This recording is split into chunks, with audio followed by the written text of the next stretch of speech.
PFF grades have dropped from the Bears' Week 1 loss to the Vikings, and we're going to take a look at some standouts and some guys who struggled from the Bears season opener. This is Chicago Bears Now. My name is Harrison Graham. Let's get to some standouts here. Darnell Wright. Obviously, when you say Darnell Wright, Week 1 against the Vikings, everyone's going to talk about that holding play, which was bullshit, which it was, and it changed the game, no question about it. But I thought Darnell Wright played a really good game. Graded out well. He was the highest graded offensive player, just under 78 overall. Pass protection was great. Did not allow a single pressure on, I think, 40-something pass plays. 2 penalties. One was a false start. The other one was the hold. So he really just had one because everyone knows that hold was garbage.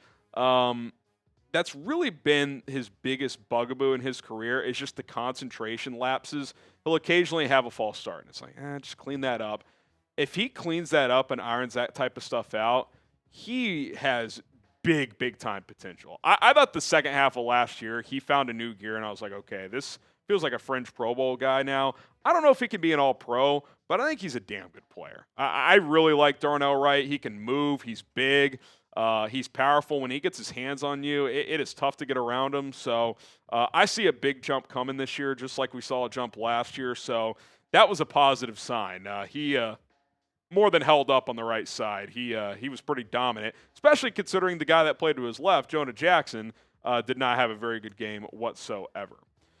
Subscribe to the channel. Bears content all year long, during the season, the off season, the dead parts of the calendar. It doesn't matter. We supply content every single day here on this channel. Usually we do at least 2 videos per day, sometimes more. And, occasionally we'll just get to 1. But content every single day, live shows, videos, short-form content. We do it all. Support the movement. Okay, Caleb Williams actually graded out pretty darn well via PFF. Here were his grades. He was the second highest overall graded player, 77.1. The passing at 67.9, so that's kind of average, which I think is fair. I think it was pretty mediocre as a passer. The running grade was really good, though, 86.1. They gave him 2 big-time throws. I'm not sure which 2 those were. I would guess the far hash throw to DJ was one of them, and then maybe one other one. Clearly one other one. I'm not sure which one it was. Time to throw, 3.39 seconds. He was holding the ball too long. The rushing performance clearly raised the grade. He was terrific as a runner. I mean, he had a couple scrambles where he's evading, he's getting out of there. The touchdown run was terrific. He reached 21 miles per hour, according to the Next Gen stats. He almost rushed another touchdown in late in the fourth quarter before throwing that TD to Rome. I thought as a runner, Caleb was really good. He looks a little faster, too, so I don't know if he's leaned out a little bit or not, but that was good to see. Obviously, we're all waiting for him to kind of become more consistent as a passer, but on the glass half full side of things, I thought as a runner, he was good. I thought he made some plays there, and maybe if you're Ben Johnson, you lean into those things a little bit more. Maybe even do some design, some zone reads, stuff like that, especially in the red zone. Okay, Nahshon Wright, and we are filming this Tuesday afternoon, so we don't know at this exact moment if his injury is serious or not. Hopefully it's not, but I got to give the credit where it's due. I was concerned about him playing in this game, and he played well. He had the bad penalty early, and that was like, oh, boy, this could be a long game for him. But after that, he held up, and more so, he had a pick-6 touchdown that really gave the Bears control and should have been the reason they ran away with this game, and we all know what happened. They failed to do so. But he was good in coverage, thought he made some plays. Other than not getting his head turned around on that underthrown ball by J.J. McCarthy, even on that play, he had good coverage. He just didn't get his head turned around. So he showed me a lot. If he's healthy and Tyreek's healthy and Jalen's healthy, it'll be interesting to see who that second outside guy is. Maybe they rotate some with Tyreek and Nahshon. But when you make a play like that, that could change a game. That's the type of play that should win you a game. So it's unfortunate that the Bears did not win that game. But good for him. He had a great camp. In the preseason games, I did not think he played that well. But he showed up on Monday Night Football and against Justin Jefferson had a pick-6. So that speaks volumes to me. Who was the Bears' best player in Week 1? Let me know in the comment section below. Best player for the Bears in Week 1. Coming up next, we will get into some flops according to the PFF grades for the Bears against the Minnesota Vikings. But first, got to tell you about today's sponsor. That is Prize Picks. You and I make decisions every day, but on Prize Picks, being right can get you paid. Don't miss any of the excitement this season on Prize Picks, where it's good to be right. Football's back, and it's better than ever. Exciting week one. I'm firing off Prize Pick lineups every single week. College, the big boys, I am launching these lineups on Prize Picks. It's very easy to play. You just pick more or less on stat projections for 2 to 6 player lineups, minimum of 2 up to 6 players. If you get your lineup right, certain lineups you can win up to 2,000 times your money. That's right, $10 could turn into 20,000. Prize Picks also invented the flex play, which means you can still cash out if your lineup isn't perfect. You can double your money even if one of your picks doesn't hit. For week 2, Prize Picks is offering a max discount. Travis Kelce more than half a receiving yard. I've paired that with Ja'Cory Krosky-Merritt more than 41.5 rushing yards.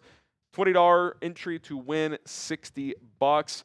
Of note, those max discount plays can only be used once per user, so you can't use Kelce on multiple lineups. So pick and choose carefully how you want to use it. Download the Prize Picks app today. Use our code CLNS to get $50 in lineups after you play your first $5 lineup. That is code CLNS to get $50 in lineups after you play your first $5 lineup. Prize Picks, it's good to be right. Okay, some PFF flops for the Bears in week 1. Jonah Jackson.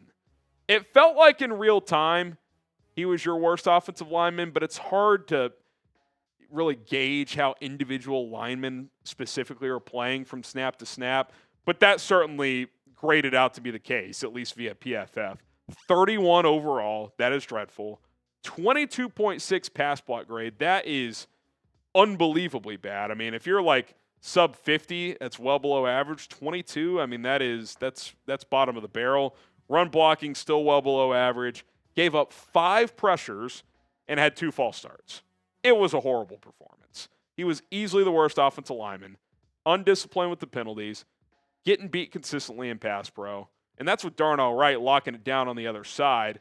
That's just not a good showing. And look, he's coming off a weird year where he was banged up. The Rams tried to kick him inside to center. He's played more left guard than right guard in his career. I get it, but it's like, come on, man, you're making $17 million a year here. Like, you got to be a well above average player, and you were well below average yesterday, so that's got to improve. If you look at the Bears' overall grades along the offensive line, Braxton Jones, 58.7. Joe Thuney, 58.9. He kind of got graded harshly in the run game. I thought he was fine. He was really good in pass pro. There were multiple clips of him, helping Braxton out. I think that's a little harsh there. Drew Dalman, as expected, better in the run game than in pass pro. And then Darnell Wright obviously was graded out the best, and I think that's valid. I think he was your best offensive lineman last night. It felt like the most egregious pressures came against Jonah Jackson and Drew Dalman. Dalman got beat bad a couple of times too. Not the volume of times, but he did get beat pretty ugly once or twice.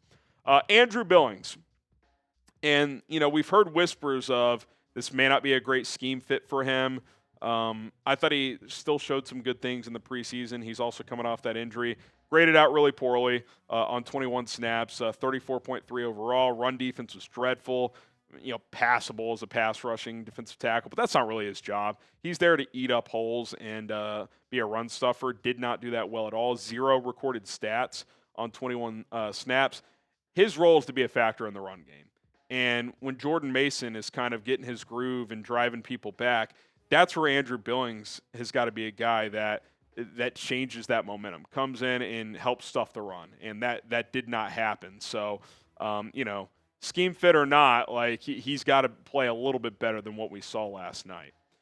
And then lastly, Dominique Robinson, who didn't play a ton. He played just 10 snaps. And with Dayo Odeyinbgo playing well, it's not like they needed Dom Rob to be dominant or anything. But listen, when you're a rotation edge rusher, you get your 10 to 20 snaps. Like, you want to make those count. 0 pressures, 0 recorded stats. Did not leave an impact whatsoever. And I think what kind of double dips this in terms of a bad light for Dom Rob is Tano Passanio, who the Bears elevated off the practice squad, played 3 more snaps, 13, had 2 pressures on I think just 5 pass rush opportunities, and he had a sack as well. So off the practice squad, Tano played a lot better. And you wonder, is he going to be on the 53 at some point? Like, you can elevate these guys off the practice squad 3 times, so I would imagine they do it again this week. If he plays well again, I mean, and Dom Rob doesn't, you could see a little switcheroo there because Passanio, you need some rotation pass rushers to show up, and he showed up in week 1, and Dom Rob did not. Who is the Bears' worst player in week 1? Worst player on the team, regardless of PFF grades. Just what does the eye test tell you? Who was the worst player on the team? I would say it was probably either Jonah Jackson or I wouldn't say Billings. I don't even remember seeing him out there that much. You need Jonah Jackson to be better, considering how much money he's making. So I'll say him. All right, there you have it. Some PFF grades reaction. If you want us to do this video every week, we can. So give us your thoughts in the comments below. Don't forget to subscribe to the channel on the way out. We will continue to pump out content every single day. My name is Harrison Graham. Bear down.